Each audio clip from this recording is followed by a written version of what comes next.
Good morning, class 9. Today we will start chapter 3 Atoms and Molecules.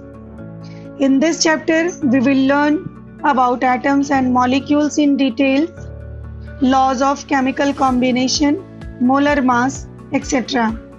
So, first, we will start with the matter.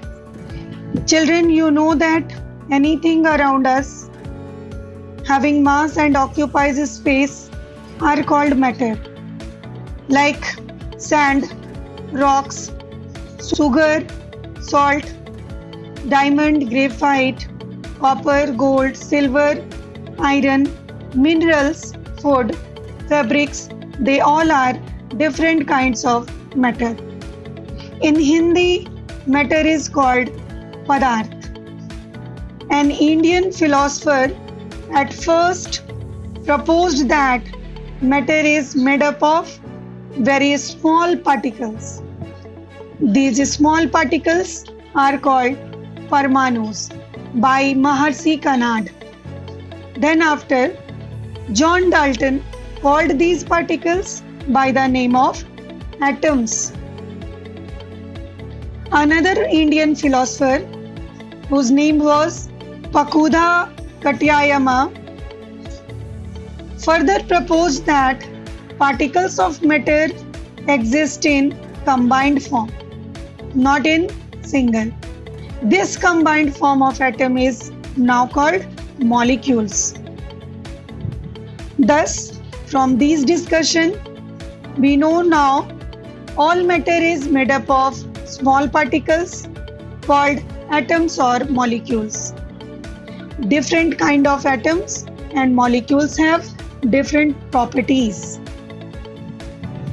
We will now describe the laws of chemical combination which confirmed that an idea of atom being the smallest particle of matter. So there are three laws of chemical combination. First is law of conservation of mass. Second is law of constant proportion, and third is law of multiple proportion.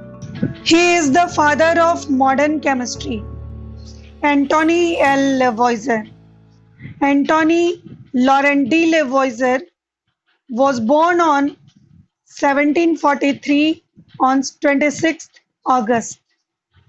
He was a French nobleman and chemist central on 18th century, and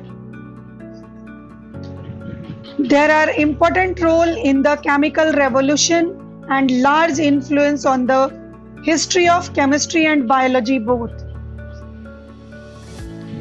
Antony Lavoisier laid the foundation of chemical science by establishing the two important laws of chemical combination. So now we will start the first law of chemical combination, that is law of conservation of mass.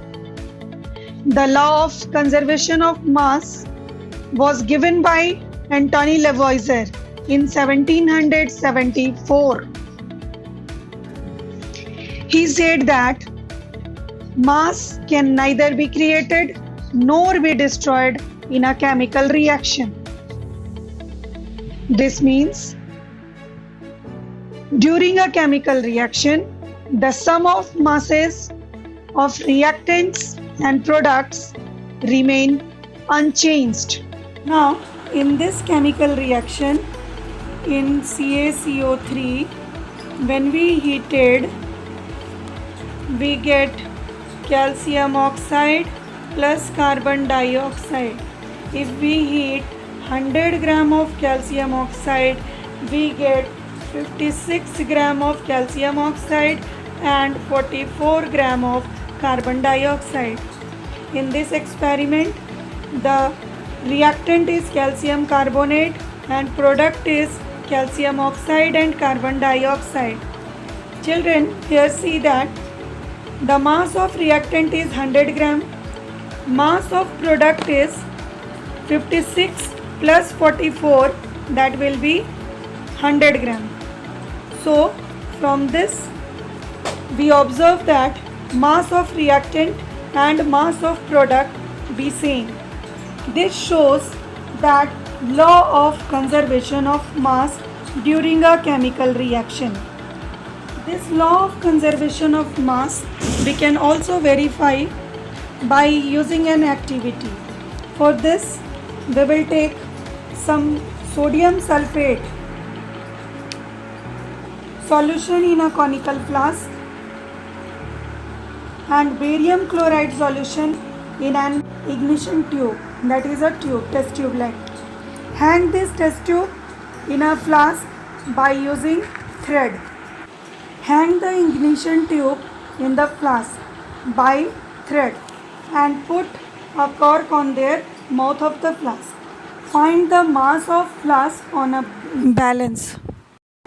Then after, tilt the flask. A chemical reaction takes place.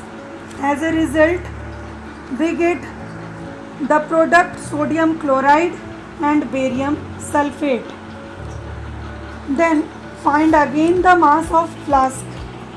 We will observe that the mass of reactants and mass of product will be same.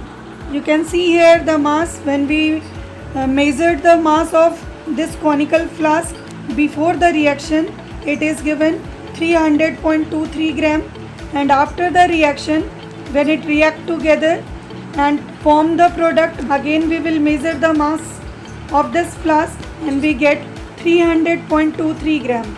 It means from this experiment the mass of reactant and mass of product will be same, which shows the law of conservation of mass.